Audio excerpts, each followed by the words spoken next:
ทรัพย์อื่นต้องรักษากลัวเขามาลักเอาไปมีมากเป็นทุกข์ใจกลัวคนร้ายมาแย่งชิงแต่บุญไม่กลัวหายเป็นอยู่ตายก็อยู่จริงไม่มีการแย่งชิงเพราะความจริงต้องสร้างเอง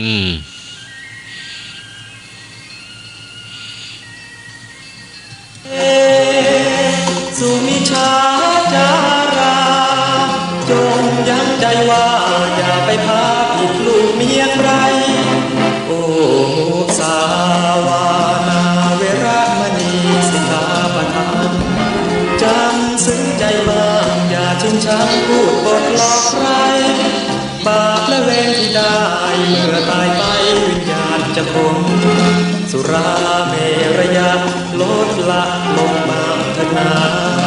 ทำพระทันว่าจะนำพาแต่ทางลมจมอย่าพบทางรื่นรมอย่าง่ายงมในทางไม่ดีอย่าพบทางรื่นรมอย่าง่ายงมในทางไม่ดี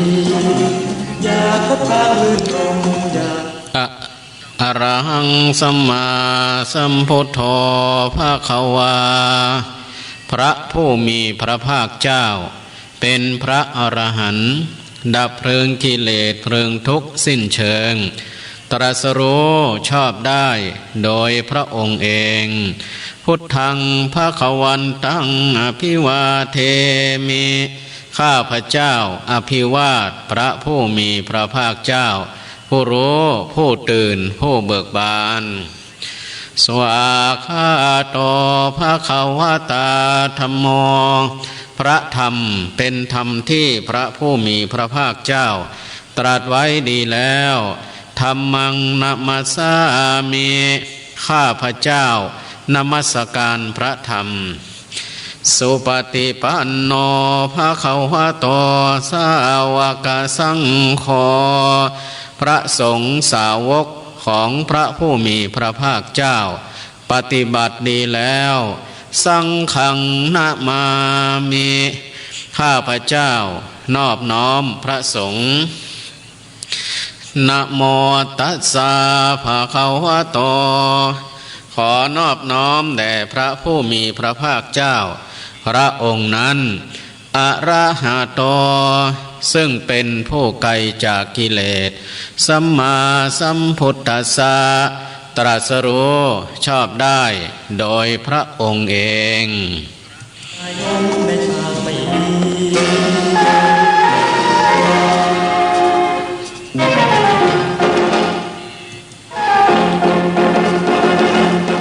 ขอถวายความเคารพพระเถรานุเถระ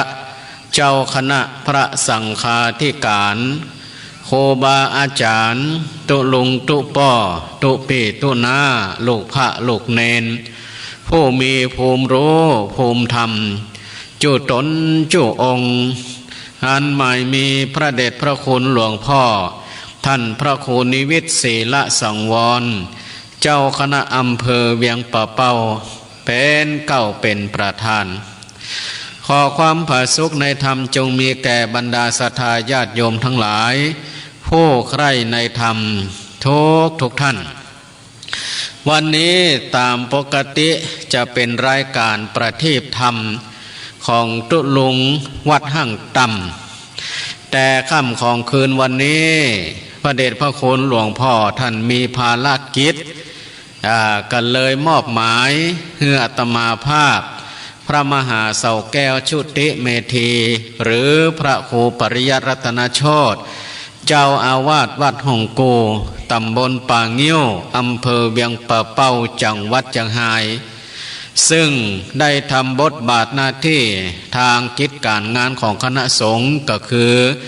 เป็นพระธรรมทูตฝ่ายปฏิบัติการประจำอำเภอเวียงป่าเป้าเป็นประธานหน่วยอบรมประชาชนประจำตำบลป่างิ้วแล้วก็เป็นพระสอนศีลธรรมในโรงเรียนมาเป็นผู้ดำเนินรายการแทนหลวงพ่อในค่ำของคืนวันนี้ ทางสถานีวิทยุดอยหมอกเรดิโอ103.50 เมกะเฮิรตซ์โดยทีมงานของคุณโยมดารุณีพร้อมโดยทีมงานทุกๆคนและก็ทางสถานีวิทยุในเครือข่ายคลื่นสีขาวเพื่อชาวประชาที่ได้รับสัญญาณรายการธรรมะธรรมะประทีปทำในค่ำของคืนวันนี้นำเสนอให้กับบรรดาญาติโยมทั้งหลายโดยเฉพาะก็ตั้งเจ้าหน้าที่ผู้ดูแลต่างด้านเทคนิค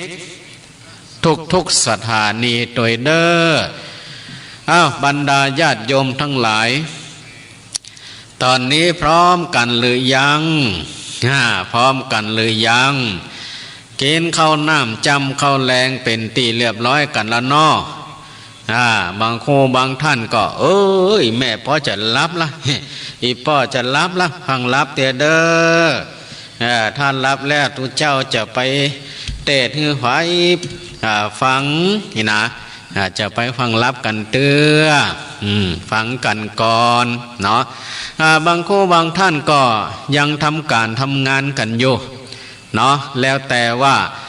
ไผ่ประกอบอาชีพการงานอันยังบางครูบางท่านก็ทำงานราชการบางครูบางท่านก็ทำไร่ทำสวนบางครูบางท่านก็กำลังกำลังขายอยู่นี่นะก็พร้อมแม่ใดก็เปิดเปิดวิทยุฟังทุกคืนความถี่ทั้งหมด20 กว่าสถานีครอบคลุมไปทั่วภาคเหนือเนาะโดยเฉพาะก็กาตังน่านตังแป้ตังลำปางเชียงใหม่เชียงรายพะเยาที่สามารถรับฟังได้ทุกคืนความถี่ที่ตั้งผู้อำนวยการสถานีทุกเครือข่ายที่ได้เอาเกาะสัญญาณนี้ไปนำเสนอให้กับบรรดาศรัทธาญาติโยมทั้งหลายบรรดาญาติโยมทั้งหลายก่อนที่เขาจะเข้ารายการธรรมะประทีปธรรมในค่ำของคืนวันนี้ซึ่งคืนวันนี้นี่จะได้มามาจ๋าให้กับบรรดาศรัทธาญาติโยมทั้งหลายเกี่ยวกับเรื่องบางเรื่องที่บรรดาศรัทธาญาติโยมทั้งหลายเคยได้ยินได้ฟังกันมาว่าการล้างบาปการแก้ไขกรรมเคยได้ยินเคยได้ยินหรือบางคนก็เคยได้ไปทำว่าทำวิธีอะไรอย่างทำวิธีแก้กรรมทำวิธีแก้กรรมหรือทำวิธีล้างบาปมันเป็นอย่างใดกรรมนี้เนาะและตามคัมภีร์ในทางพระพุทธศาสนาการล้างบาปการแก้ไขกรรมนี่มีก่อถ้ามีมันเป็นอย่างใดถ้ามีมันเป็นอย่างใดนะอันนี้มีก่อคืนนี่แหละที่จะได้มาแก้ข้อกังขาให้กับบรรดาศรัทธาญาติโยมทั้งหลายเนาะเพื่อเอาไว้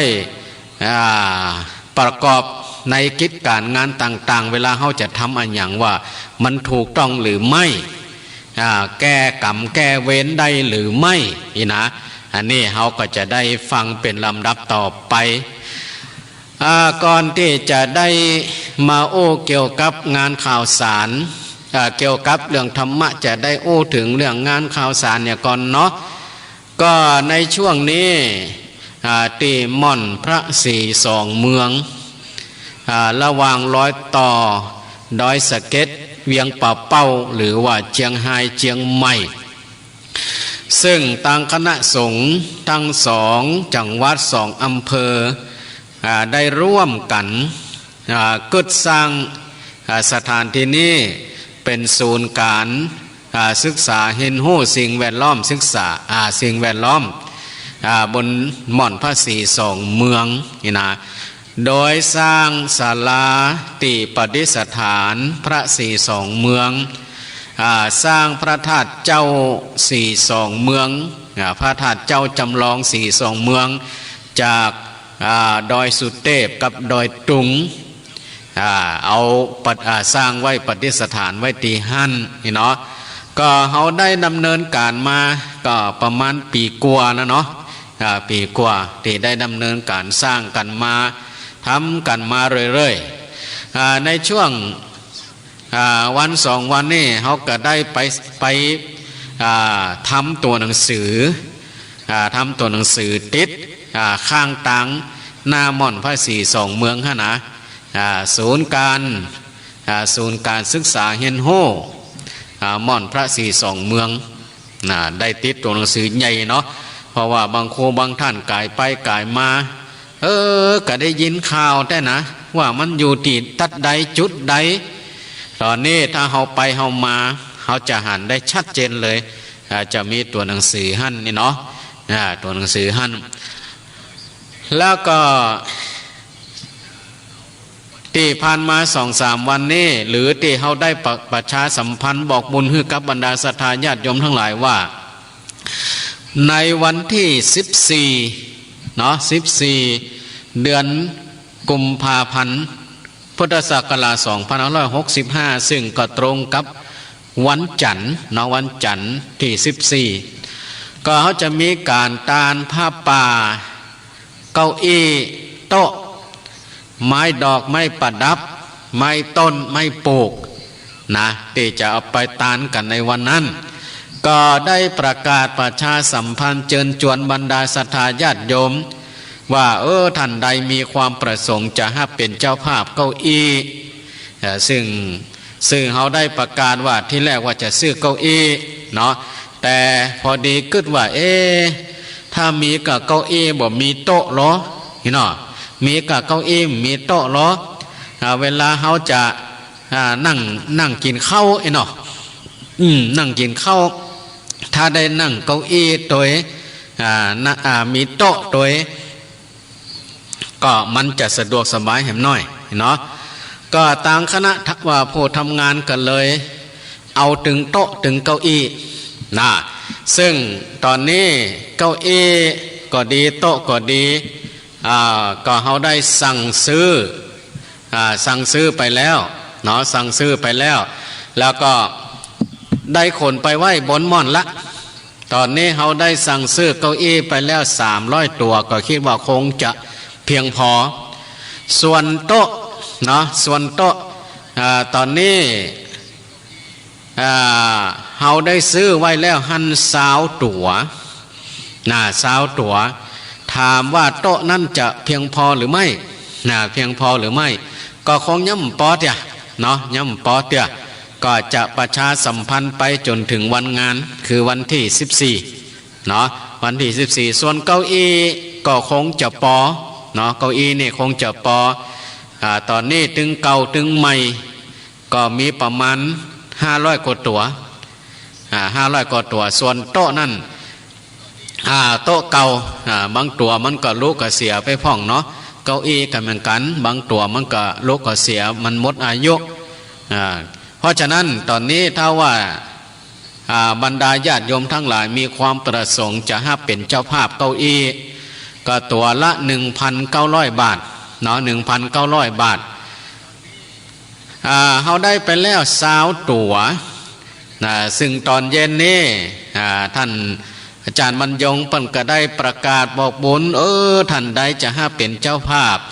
โต๊ะนี่เนาะก็ดูจะได้เพิ่มไปแหมหลายตัวเนาะหลายตัวก็อันนี้ก็แจ้งบุญข่าวสารถ้าว่าท่านมีความประสงค์จะให้เป็นเจ้าภาพโต๊ะเนาะโต๊ะตอนนี้เก้าอี้เฮาปอก็ยังโต๊ะก็เจริญปอนได้เนาะติดต่อได้กับพนักจัดรายการทุกท่านได้เนาะนี่สำหรับเกี่ยวกับงานที่จะมีในวันที่14เนาะ14 กุมภาก็ได้เริ่มงานตั้งแต่วันที่13นี่ก็จะไปเตรียมงานเนาะเตรียมงาน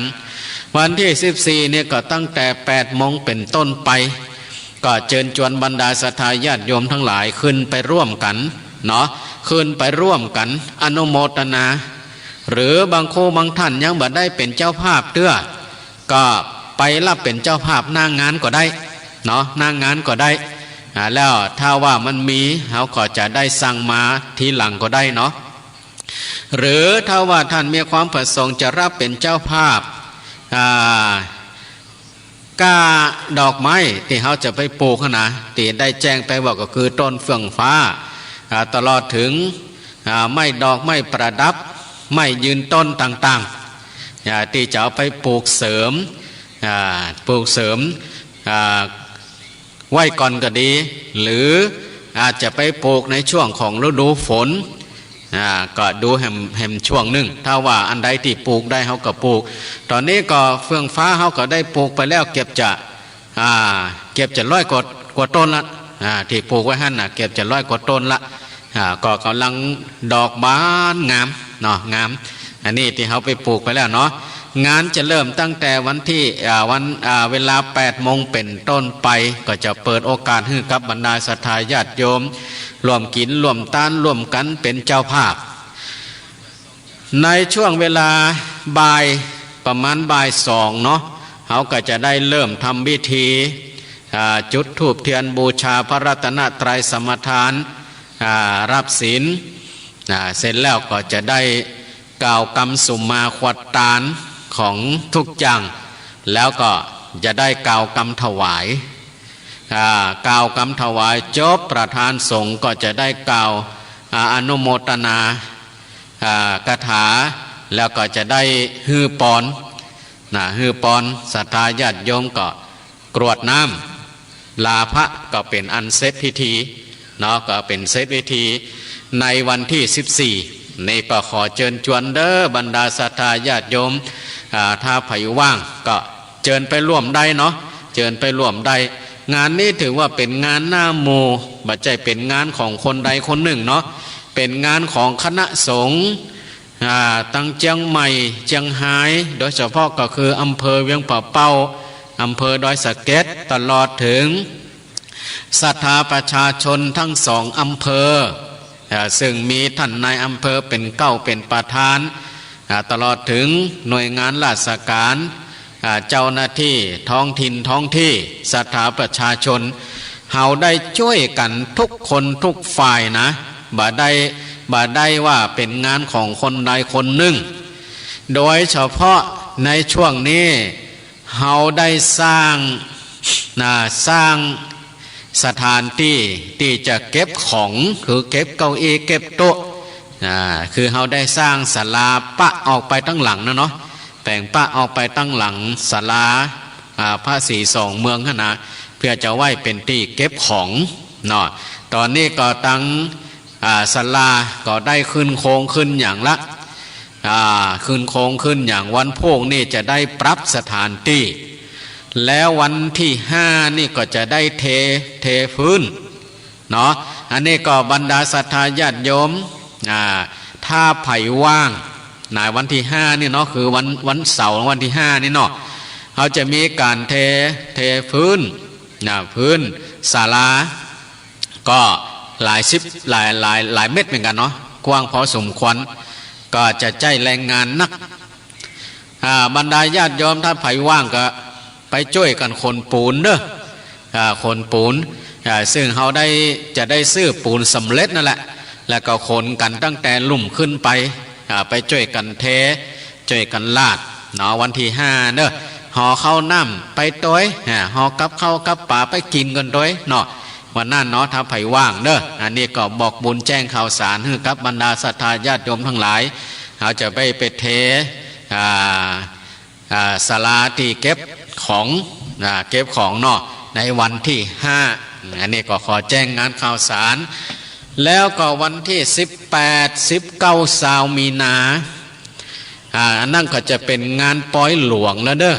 งานปอยหลวงตานศาลาตานพระธาตุตานเสนาสนะต่างๆพร้อมกันนั่นก็คืองานจะเริ่มวันที่17นี่ก็จะเริ่มไปเตรียมสถานที่วันที่18ตั้งแต่เวลา20:00 นเป็นต้นไปก็จะเป็นพิธีสวดมนต์ตัน สวดมนต์ตันฟังเทศฟังธรรมพุทธาพิเศษทุกอย่างที่ในบริเวณนั้นก็จะมีพระสงฆ์ตั้งดอยสะเก็ดตั้งเวียงป่าเป้าประมาณเกือบจะ30รูปจะไปสวดมนต์ตันเจริญพุทธมนต์สวดมนต์ตันตลอดคืนตลอดคืนในคืนวันที่18วันที่19หน้าภาคตอนกลางวันก็จะได้เปิดโอกาสให้บรรดาศรัทธาญาติโยมทั้งหลายวันนั้นจะเป็นวันยกชัดขึ้นไปประดิษฐานบนยอดพระธาตุเจ้าสี่สองเมืองทั้ง3องค์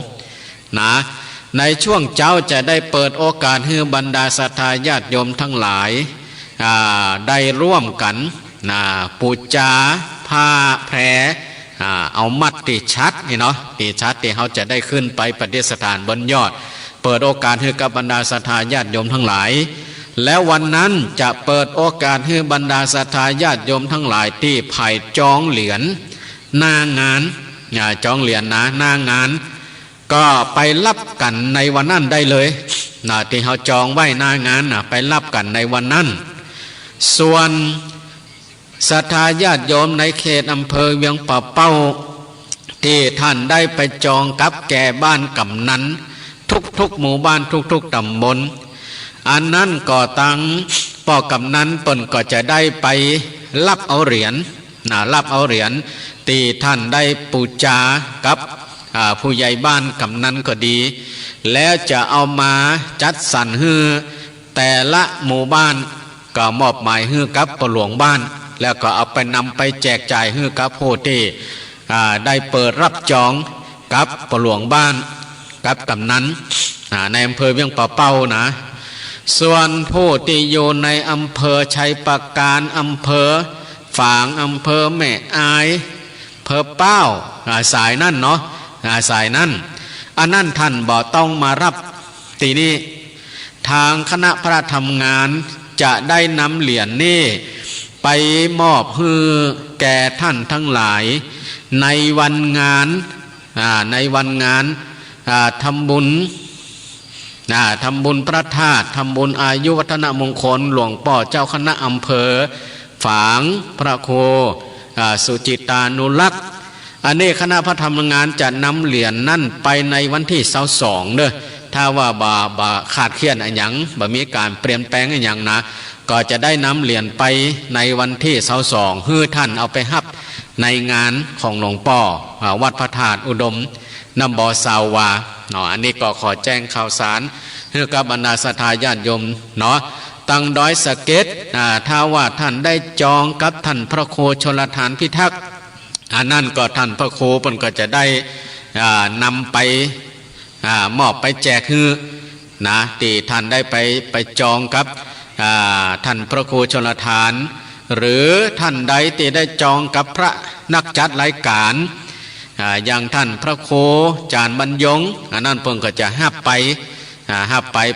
ปแจกจ่ายให้กับบรรดาศรัทธาญาติโยมทั้งหลายที่ไปจองเพราะฉะนั้นเด้อเหรียญที่ไผ่เนี่ยมาได้จับได้จองเตื้อก็ขอให้ไปจองได้ที่บ้านผู้ใหญ่บ้านกำนันกำหนดจนถึงวันที่14วันที่14กุมภาที่ใกล้จะถึงนี่นี่ก็ทางผู้ใหญ่บ้านเพิ่นก็จะได้รวบรวมซึ่งบางตำบลเพิ่นก็จะแจ้งยอดไปข่าวๆไว้พ่องถ้าไผ่เนี่ยมาได้จองเดี๋ยวก็ไปจองไปจองได้ซึ่งกำหนดจนถึงวันที่13ก็แล้วกัน13ก็แล้วกัน14นั่นก็ตั้งกำนันเพิ่นก็จะได้รวบรวมไปมอบให้ตั้งคณะผู้ทำงานและคณะผู้ทำงานก็จะได้รวบรวมว่าตอนนี้ทั้งหมดทั้งมวลมีกี่เหรียญแล้วก็จะนำไปสั่งทำละสั่งทำละนี่ก็ขอแจ้งข่าวสารให้กับบรรดาศรัทธาญาติโยมเด้อเอาละบรรดาญาติโยมทั้งหลายตอนนี้ก็เอามาเข้ารายการประทีปธรรมประทีปธรรมวันพฤหัสบดีวันนี้ดำเนินรายการโดยพระมหาเสาแก้วชุติเมธีหรือพระครูปริยัติรัตนโชติ ตุหลงห่างต่ำวันนี้เปิ้นเตศภารกิจบัดได้มาก็ได้มอบหมายเฮือตมาภาพเนาะบรรดาญาติโยมทั้งหลายแต่กี้ได้ตั้งหัวข้อไปว่ากรรมนี้ท่านได้ยินหรือไม่ว่าการล้างบาปการแก้ไขกรรมที่เฮาได้ยินนั้นในทางพุทธศาสนามีหรือไม่ถ้ามีมันเป็นอย่างใดบรรดาญาติโยมทั้งหลายความเข้าใจที่คาดเคลื่อนในเรื่องการแก้กรรมก็ดีการล้างบาปของเจ้าพุทธในยุคปัจจุบันที่เฮามักจะได้ยินกันหลายๆที่ว่ามีพิธีแก้กรรมนี่นะก็บรรดาญาติโยมทั้งหลายยังมีเจ้าพุทธ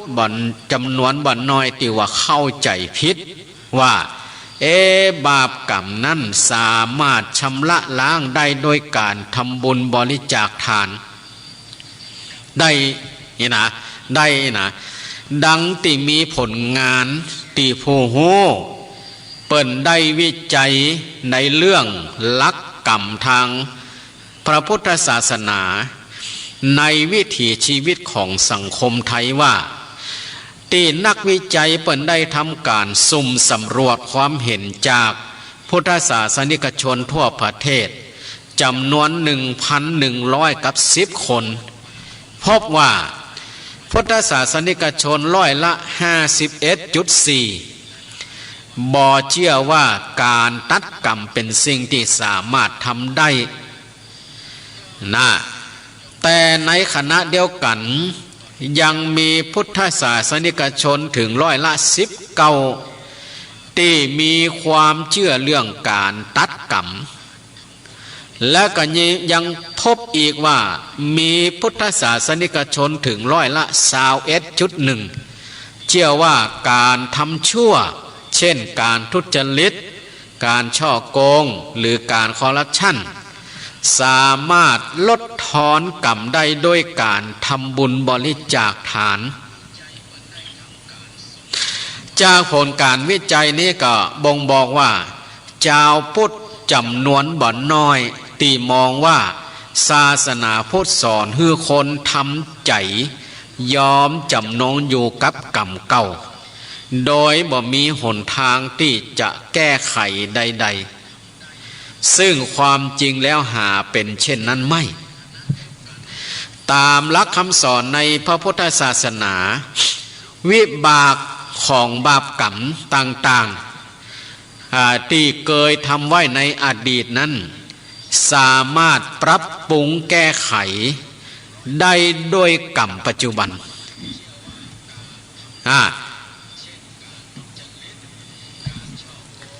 วิบากของบาปกรรมต่างๆที่เคยทำไว้ในอดีตนั้นสามารถปรับปรุงแก้ไขได้โดยกรรมปัจจุบันแม้บ่สามารถกลับไปแก้ไขลบล้างอกุศลกรรมที่เป็นต้นเหตุได้ก็จริงแต่สามารถสร้างกรรมปัจจุบันเพื่อเจือจางวิบากของอกุศลกรรมนั้นฮืออ่อนกำลังลงได้ คือคนที่เคยทำบาปทำกรรมแล้วกลับสำนึกผิดแล้วมาอบรมกายอบรมศีลอบรมจิตอบรมปัญญามีคุณงามความดีที่เคยทำไว้มากมายบาปกรรมที่คนเช่นนั้นทำจะบ่ปรากฏให้เห็นก่อน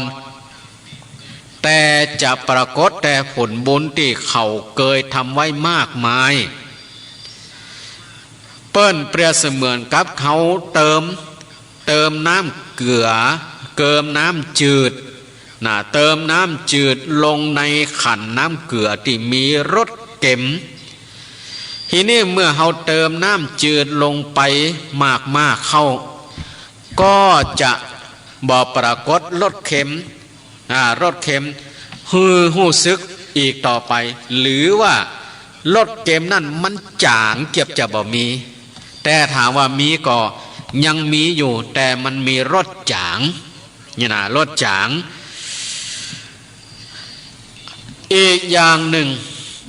ก็ยังมีเจ้าพุทธอีกจำนวนหนึ่งเช่นกันที่ว่ามีความเชื่อฝังใจยังพิษว่าการล้างบาปบ่มีในศาสนาพุทธอย่างแน่นอนการล้างบาปบ่มีในศาสนาพุทธแน่นอนเพราะบุญและบาปนั้นนำมาลบล้างกันบ่ได้อย่างเด็ดขาดโดยยึดแนวคิดว่าการล้างบาปก็คือการสารภาพความผิดแล้วบาปทั้งหมดนั่นจะจางหายไปก็อย่างที่ทำกันในบางศาสนานะซึ่งในความเป็นจริงแล้วคำสอนในพระพุทธศาสนาหาได้ปฏิเสธการล้างบาปไม่แต่กลับเน้นย้ำวิธีการล้างบาปที่ถูกต้องที่บ่ใจเพียงแค่การอู้โดยปากหรือการอาบน้ำนะที่บ่ใจเพียงแค่การอู้โดยปากหรือการอาบน้ำดังที่พระอรหันตเถรีกล่าวไว้ว่าไผน้อช่างบ่ฮู้มาบอกความนี้แก่ท่านซึ่งบ่ฮู้ว่าคนจะพ้นจากบาปกรรมได้เพราะการอาบน้ำถ้าว่าการจะพ้นจากบาปได้เพราะการอาบน้ำถ้าจะอันบรรดาพวกกบพวกเต่าพวกปูพวกปลาที่เที่ยวหากินอยู่ในน้ำทั้งหมดก็คงจะปากันไปสวรรค์แน่แท้คนฆ่าสัตว์ก็ดีโจรเพศฆาตก็ดีแล้วก็คนตีก่อกรรมแม้เหล่านั้นก็พึงพ้นจากบาปได้เพราะการอาบน้ำ การอาบน้ำก็เหมือนบางศาสนาที่ว่าไปอาบน้ำชำระบาปนี่นะอาบน้ำชำระบาปก็จะพ้นจากบาปหรือไปสารภาพบาปต่อผู้นำศาสนาหรือผู้เป็นศาสดาของศาสนาไปสารภาพบาปก็จะพ้นจากบาปได้นี่นะความจริงแล้วบรรดาญาติโยมทั้งหลายในคำสอนของพระพุทธเจ้านั้นบาปสามารถล้างได้โดยการชำระล้างที่กิเลสนะบาปสามารถล้างได้โดยการชำระล้างที่กิเลสอันเป็นเหตุที่ฮือเกิดบาปนั้นอีกทีหนึ่งโดยมรรคญาณอันเป็นปัญญาญาณที่เกิดจากการเจริญวิปัสสนาภาวนาซึ่งเป็นการชำระล้างบาปที่แท้จริงดังที่พระสัมมาสัมพุทธเจ้าตรัสถึงบุคคลที่ล้างบาปได้แล้วไว้ว่าบุคคลผู้ที่มีกายวาจาใจสะอาดบ่มีอาสวะถึงพร้อมโดยความสะอาดบุคคลนั้นเรียกว่าเป็นผู้ล้างบาปได้แล้วแล้วก็มีปรากฏในพระสูตรอื่นๆอีกหลายพระสูตรนะในทางคำสอนของพุทธศาสนาบัดใจว่าเอาน้ำมาล้างกายมาอาบน้ำก็สามารถที่จะชำระบาปได้หรือสารภาพบาปต่อพระเจ้าก็สามารถชำระล้างบาปได้นี่นะในพระพุทธศาสนาเปิ้นบอกว่าจะอันนะในคำสอนของพระพุทธเจ้านั้นบาปสามารถล้างได้แต่ล้างโดยการชำระล้างที่กิเลสนะชำระล้างที่กิเลสที่เป็นต้นเหตุทำให้เกิดบาปนั้นโดยมรรคญาณอันเป็นปัญญาญาณที่เกิดจากการเจริญวิปัสสนาภาวนาอันนี้แหละเป็นการชำระล้างบาปที่แท้จริงนะแท้จริง อย่างไหนมีปรากฏในพระสูตรต่างๆเช่นในพระสุตตันตปิฎกอังคุตรนิกายโทวนสูตรก็ปรากฏข้อความว่าผู้มีสัมมาทิฏฐิผู้มีสัมมาทิฏฐิย่อมล้างมิจฉาทิฏฐิได้ล้างบาปอกุศลเป็นอันมากที่เกิดเพราะมิจฉาทิฏฐิเป็นปัจจัยได้และกุศลธรรมเป็นอันมากย่อมถึงความเจริญเต็มที่เพราะสัมมาทิฏฐิเป็นปัจจัยนี่เอาสัมมาทิฏฐิไปล้างมิจฉาทิฏฐิคือความเห็นผิดก็คือความเห็นถูกเอาไปล้างความเห็นผิดนี่คือล้างที่ตัวกิเลสบัดใจล้างที่กายล้างที่ตัวกิเลสที่เป็นเหตุทำให้เกิดบาปเกิดอกุศลก็คือเอาสัมมาทิฏฐิไปล้างมิจฉาทิฏฐิคือเอาความเห็นถูกไปล้างความเห็นผิดในพระสุตตันตปิฎกคุตกนิกายสุตตนิบาตสัพพิยสูตรก็ปรากฏข้อความว่าบุคคลผู้ชำระล้างบาปได้ทั้งหมดไม่กลับมาสู่ตัณหาและทิฏฐิในภพเทวดาและมนุษย์อีกผู้นั้นเรียกว่าผู้ล้างบาปได้แล้วบุคคลผู้ชำระล้างบาปได้ทั้งหมดไม่กลับมาสู่ตัณหาทิฏฐิก็หมายความว่าละทิฏฐิมานะตัณหาอย่างต่างๆได้ทั้งหมดบ่หวนกลับมาหากิเลสตัณหาอีกนั่นแหละเป็นเรียกว่าผู้ล้างบาปได้แล้วนี่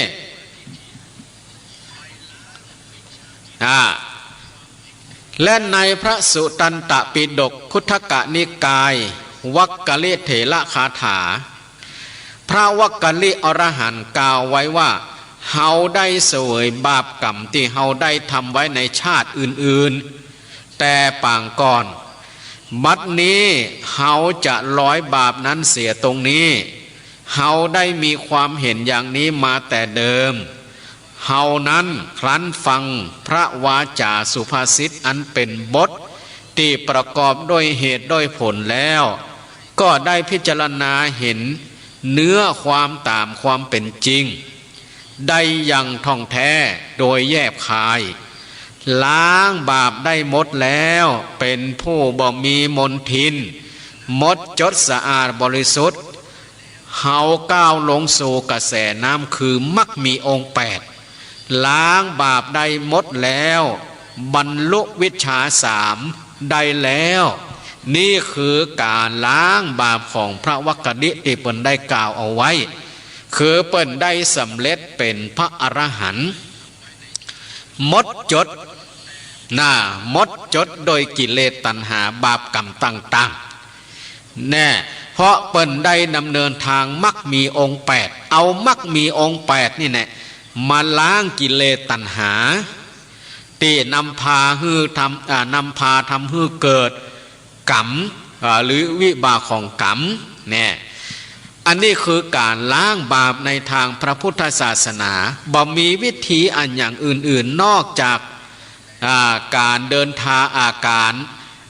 ดำเนินทางมรรคมีองค์8นะแล้วก็ดังที่ปรากฏในพระสุตตันตปิฎกคุตกนิกายเถรีคาถาว่าเมื่อเราพราหมณ์ที่หันมานับถือศาสนาพุทธกล่าวตอบพระอรหันตเถรีโดยภาษิตว่าฉันขอถึงพระพุทธเจ้าพระธรรมและก็พระสงฆ์ผู้คงที่ว่าเป็นที่พึ่งที่ระลึกข้อนั้นจะเป็นประโยชน์แก่ฉันเมื่อก่อนนี้ฉันเป็นเผ่าพันธุ์แห่งพระพรหมวันนี้ฉันเป็นพราหมณ์จริงๆแล้วฉันได้วิชชา3เป็นผู้ล้างบาปได้แล้วนี่ในพระสุตตันตปิฎกคุตกนิกายมหานิเทศก็ปรากฏข้อความว่าบัณฑิตทั้งหลายเรียกบุคคลผู้เป็นมุนีทางกาย เป็นมุนีทางวาจาเป็นมุนีทางใจผู้ไม่มีอาสวะว่าเป็นมุนีผู้สมบูรณ์ด้วยโมนัยธรรมล้างบาปได้แล้วนี่ก็คือการล้างบาปในทางพุทธศาสนาก็คือการกำจัดกิเลสโดยมรรคญาณนะบรรดาญาติโยมทั้งหลายในเรื่องกรรมและก็กฎแห่งกรรมนี้เนี่ยถ้าจะว่าแล้วเนาะมันเป็นเรื่องที่ละเอียดลึกซึ้งจนยากที่จะอธิบายให้เห็นจริงได้ที่เปิ้นเรียกว่าเป็นอจินไตยนะที่เปิ้นว่าเป็นอจินไตยคือสภาวะที่พ้นจากการคิดนึกเอาแล้วบ่อยู่ในวิสัยที่จะคิดเอาเองได้นี่เป็นวิสัยของพระพุทธเจ้าเท่านั้นก็มีอยู่4ประการคือพุทธวิสัยอานุภาพของพระพุทธเจ้าฌานวิสัยของผู้ได้ฌานวิบากแห่งกรรมและก็ความคิดเรื่องโลกการสร้างโลกอันนี้เพราะว่าเป็นอจินไตยเพราะฉะนั้นกรรมหรือกฎแห่งกรรมนี่บรรดาญาติโยมทั้งหลายก็อย่างที่ว่าอธิบายหันจริงได้ยากที่จะอธิบายหินจริงได้เช่นปัญหาที่ว่าทำไมทำดีไม่ได้ดีทำไมคนที่ทำชั่วหลายๆคนร่ำรวยขึ้นหากตายแล้วต้องกลับชาติมาเกิดใหม่จริงมนุษย์ที่เพิ่มขึ้นทุกวันในโลกมาจากไหนอย่างนี้เป็นต้นซึ่งแต่ละลัทธิศาสนาก็คือคำอธิบายในเรื่องนี้แตกต่างกันส่วนใหญ่มักจะตัดปัญหาเรื่องนี้ไปโดยการเชื่อว่าเป็นพระประสงค์ของพระเจ้าเป็นการทดสอบของพระเจ้านี่คือคำตอบของบางศาสนาก็อ้วยง่ายเนาะก็ยังบ่ฮู้ซึ้งแต่เตืออย่างที่ว่าทำไมคนทำดีมันถึงบ่ได้ดีเพราะอะไรอย่างแต่ทำไมคนที่ทำชั่วหลายๆคนแต่กลับร่ำรวยขึ้นคนที่ตายแล้วจะต้องกลับชาติมาเกิดใหม่จริงแน่บางคนบางศาสนานะมนุษย์ที่เพิ่มขึ้นทุกวันนี่เพิ่มขึ้นทุกวันในโลกนี่มาจากอะไรอย่างบรรดาญาติโยมทั้งหลายผู้ที่จะหู้จริงหู้ชัดหู้แจ้งหรือที่เรียกว่าเป็นสัพพัญญูผู้รู้แจ้งโลกก็คือมีแต่พระพุทธเจ้าเท่านั้นเพราะอันหยังเพราะว่าพระพุทธองค์ได้ทรงบรรลุบุเพนิวาสานุสติญาณคือญาณที่ระลึกถึงระลึกถึงชาติหนหลังได้แล้วก็ระลึกถึงชาติหนหลังแบบที่ว่าบ่มีจบมีสิ้นคือหู้ทุกอย่างหู้ทุกอย่างระลึกชาติหมายความว่าระลึกชาติหนหลังได้บ่ใจแค่ชาติ2ชาติเท่านั้นนะโอ้บ่ฮู้กี่ภพกี่ล้านกี่แสนกี่โกฏชาติก็แล้วกันเนาะแล้วก็จุตูปาตญาณอย่างสมบูรณ์ก็คือหู้จักการเกิดการตายของสัตว์ทั้งหลายอย่างสมบูรณ์ซึ่งญาณทั้งสองนี้เป็นญาณที่ทำให้หู้แจ้งกฎธรรมชาติเรื่องกรรมและก็กฎแห่งกรรมอย่างครบถ้วนตลอดสายทำให้สงทราบว่าสัตว์ทั้งหลายที่เวียนว่ายตายเกิดมาแล้วนับชาติบ่ถ้วนบางชาติเกิดเป็นเทพบางชาติเกิดเป็นมนุษย์บางชาติเกิดเป็นเทวดาบางชาติเกิดเป็นสัตว์เดรัจฉานบางชาติเกิดเป็นมนุษย์บางชาติก็เกิดเป็นเปรตเป็นอสุรกายบางชาติก็ต้องตกนรก บางชาติก็ตกนรกเปิ้นว่าเฮาทุกคนนั่นเกิดเป็นสัตว์มาแล้วแทบทุกประเภททำกรรมมาแล้วแทบทุกรูปแบบซึ่งกรรมแต่ละอย่างนั้นมีเงื่อนไขในการให้ผลที่แตกต่างกัน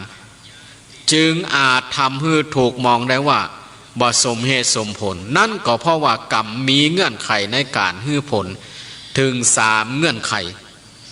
แบ่งได้เป็น12รูปแบบบรรดาญาติโยมทั้งหลายซึ่งเรื่องเหล่านี้บรรดาญาติโยมทั้งหลายมีแต่พระพุทธเจ้าเท่านั้นที่สามารถที่จะหู้ได้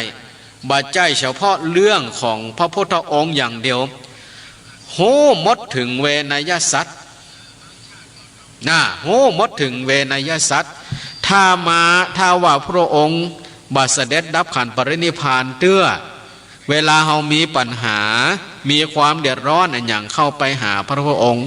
พระองค์ก็ทรงจะแก้ให้เราได้หมดแต่มาในปัจจุบันนี้พระองค์ทรงดับขันไปเมินนะเนาะก็บางอย่างเขาก็บ่สามารถที่จะหู้ได้ว่าที่เขาเกิดมาแตกต่างกันเนี่ยเพราะกรรมมาหยังบางคนที่ว่าทำดีแล้วบ่ได้ดีเพราะอันหยังบางคนทำชั่วแล้วได้ดีร่ำรวยขึ้นเพราะอันหยังนี่แหละบรรดาญาติโยมทั้งหลายสิ่งเหล่านี้คือเขาบ่ฮู้จริงบ่ฮู้จริงจึงบ่สามารถที่จะแก้กรรมได้นะแต่เมื่อนะเขาปฏิบัติสู่ทางสายมรรคมรรคยานแล้วก็เขาอาจจะหู้ได้ว่าสิ่งเหล่านี้เขาสามารถที่จะแก้กรรมได้แก้นี่ได้บ่ต้องง่ายเนาะผู้ที่สำเร็จเป็นพระอรหันต์ไล่คือผู้ที่หมดกรรมหมดเวรแก้กรรมแก้เวรได้แล้วที่บ่ต้องมาเวียนว่ายตายเกิดแห่งแล้วอันนี้แหละคือผู้ที่ตัดกรรมตัดเวรได้แต่ผู้ที่ยังมีกิเลสตัณหาอยู่นั่นบ่สามารถที่จะตัดกรรมตัดเวรได้อยู่ได้ที่ยังเวียนว่ายตายเกิดอยู่ในวัฏสงสารเนี่ยคือง่ายว่ายังมีเชื้ออยู่ตราบใดที่ยังมีเชื้ออยู่ก็บ่สามารถที่จะตัดกรรมตัดเวรตัดกิเลสตัณหาได้เพราะฉะนั้นไผจะมาทำวิธีตัดกรรมตัดเวรนี่เขาน่ะมันตัดบ่ได้เพราะจะไหนบางทีคนที่มาทำวิธีนั่นก็ยังตัดบ่ได้และจะมาตัดคือเขาได้จากใด ได้อย่างใดนอกจากว่าเขาจะปฏิบัติเขาปฏิบัติวิปัสสนากรรมฐานโดย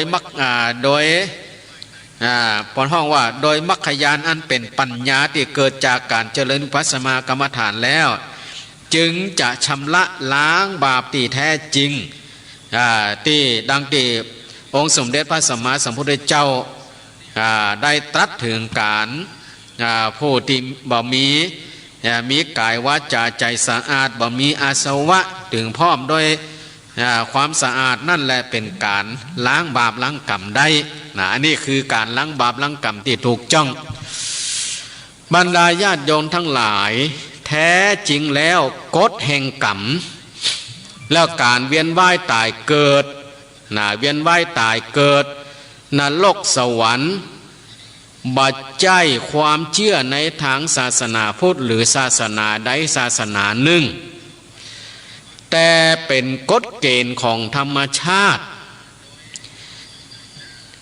เป็นกฎเกณฑ์ของธรรมชาติที่มีอยู่แล้วคู่จักรวาล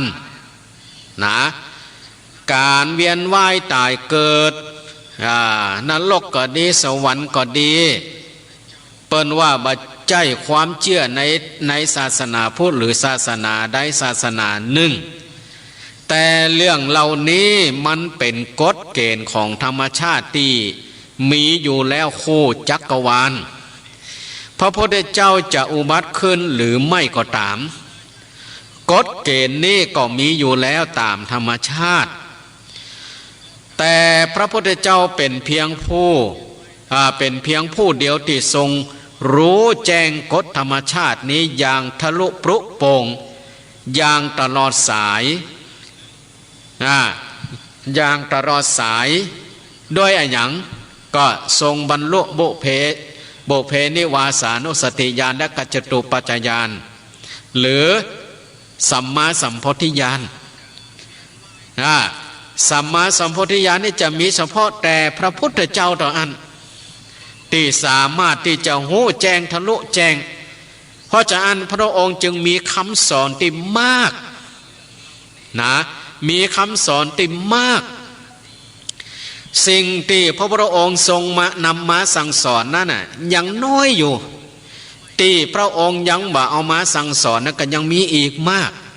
แต่ทำไมพระองค์ถึงบ่ได้เอามาสอนก็เพราะว่าถ้าสอนไปแล้วสอนไปแล้วเนาะบางครั้งมันก็บ่ตรงกับจริตของคนคนนั้นจะนำมาสอนมากมายกายกองมันก็สามารถที่จะหู้ได้บางอย่างสอนแค่อย่างเดียวก็ทำให้คนนั้นบรรลุบรรลุธรรมได้บรรลุธรรมได้ก็เหมือนกับภิกษุรูปหนึ่ง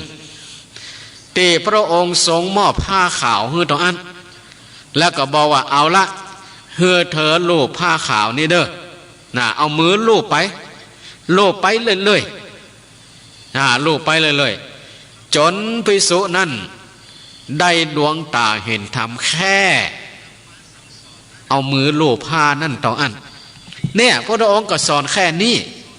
บางตนบางองค์นะก็ได้สำเร็จเป็นพระอรหันต์ก็เพราะว่าคือสอนมันตรงกับอัธยาศัยของผู้นั้นบ่ได้นำมาสอนหมดบ่ได้นำมาสอนหมดแต่พระองค์ทรงหู้หมดเพียงแต่ว่าพระองค์ทรงสอนแค่นั้นเพราะฉะนั้นพระเจ้านั้นเป็นเพียงผู้เดียวที่ว่าทรงหู้แจ้งกฎธรรมชาติอย่างทะลุปรุโปร่งอย่างตลอดสายก็เหมือนกับกระแสไฟฟ้าที่เฮาใจหุงต้มดูโทรทัศน์ส่องสว่างอยู่ทุกวันนี้กระแสไฟฟ้านี้บัดใจเริ่มมีขึ้นเมื่อมีนักวิทยาศาสตร์คนหนึ่งได้ค้นพบต่ออันหลอดไฟฟ้าที่ได้ค้นพบหลอดไฟฟ้าแต่เป็นพลังงานมีอยู่แล้วตามธรรมชาติพลังงานนี้ที่ทำให้เกิดกระแสไฟฟ้าเนี่ยเป็นพลังงานที่มีอยู่แล้วตามธรรมชาติเพียงแต่มนุษย์จะค้นพบหรือไม่ก็ตามกระแสไฟฟ้านี้ก็มีอยู่แล้วฉันใดกระแสไฟฟ้านี้ก็มีอยู่แล้วฉันใดกฎแห่งกรรมและการเวียนว่ายตายเกิดใน31ภูมินรกสวรรค์บุญบาปก็ฉะนั้นล้วนมีอยู่แล้วตามธรรมชาติแต่ยังบ่มีไผ่หู้ประจักษ์แจ้งในเรื่องนี้อย่างถูกตรงตลอดสายแม้ศาสดาต่างๆหรือสมณพราหมณ์ผู้ทรงฌานบางท่านอาจจะรู้เรื่องนี้อยู่พ่องแต่ก็รู้อย่างจำกัดเพียง2-3 จาดแล้วนำมาตีความกันไปเองเท่าที่พอหู้แต่พระพุทธเจ้าเป็นผู้เดียวที่หู้แจ้งกฎเกณฑ์นี้อย่างทะลุปรุโปร่งและก็วิธีปฏิบัติเพื่อให้หลุดพ้นออกไปได้ว่าถ้ามนุษย์ยังมีกิเลสตัณหาในจิตก็ยังต้องเวียนว่ายตายเกิดอยู่อย่างนี้บ่มีที่สิ้นสุดตามอำนาจบุญและบาปที่ตนเองได้ทำไว้ต่อเมื่อเขาเบื่อหน่ายการเวียนว่ายตายเกิดแสวงหาวิธีตัดวงจรนี้เสียโดยการเจริญวิปัสสนาดำเนินตามมรรคมีองค์8บรรลุถึงพระนิพพานเมื่อนั้นเขาจึงจะหลุดพ้นจากทุกข์และก็ตกนรกได้อย่างสิ้นเชิงบรรดาญาติโยมทั้งหลายเราได้ยินได้ฟังตอนนี้ไปช่วงหนึ่งแล้วคิดว่าเป็นอย่างไรเดี๋ยวเรามาฟังต่อ ยิ่งฟังก็ยิ่งม่วนนะบรรดาญาติโยมทั้งหลาย ปัจจุบันนี้มีเปื้อนต่างศาสนามักจะตั้งคำถามถึงความเป็นมาของกฎแห่งกรรมแล้วก็กฎเกณฑ์ต่างๆที่พระพุทธเจ้าตรัสสอนไว้เรื่องนี้ก็มีคำตอบว่ามีผู้ถามว่าศาสนาพุทธบอกว่ามีการเวียนว่ายตายเกิดจริง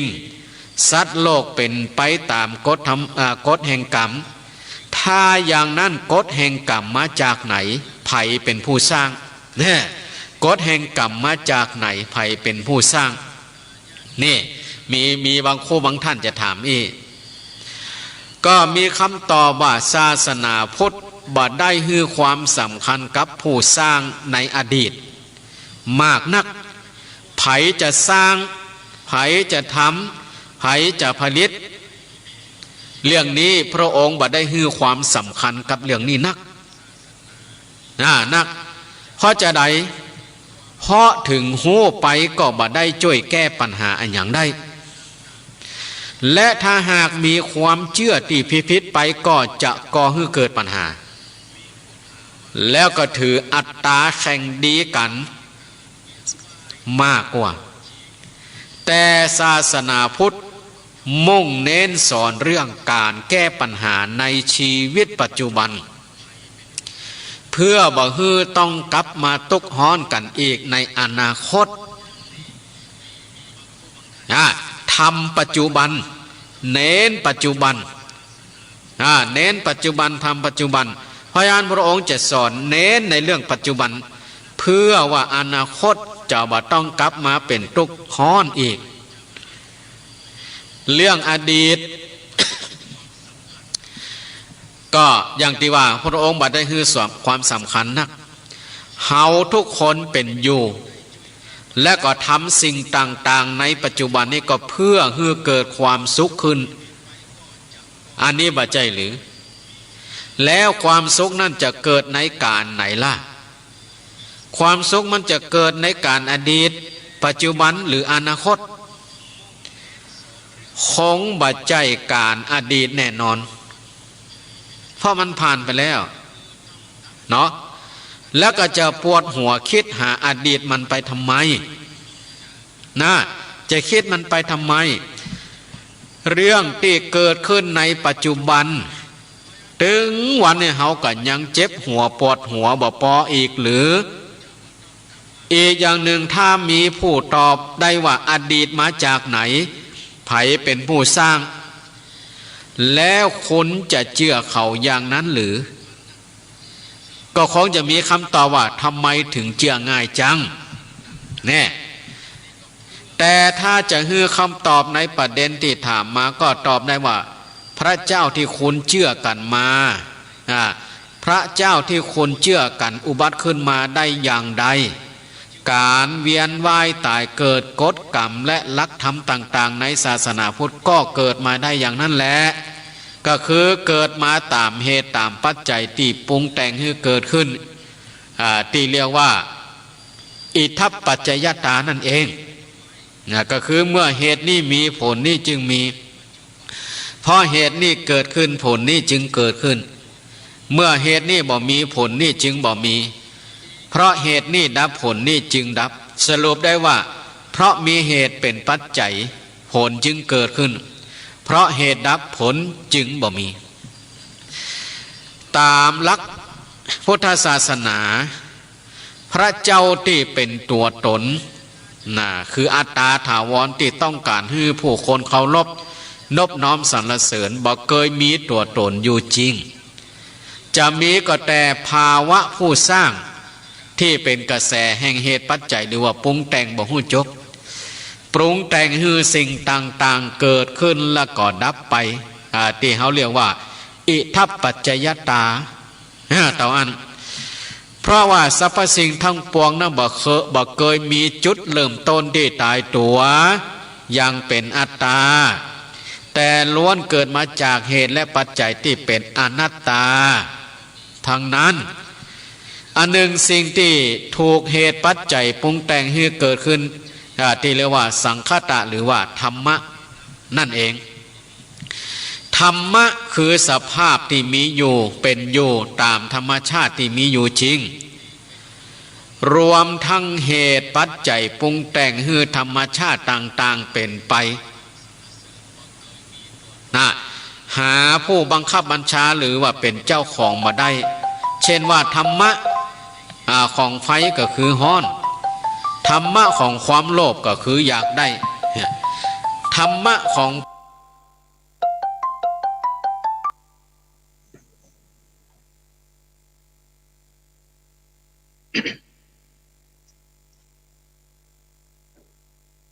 นะโม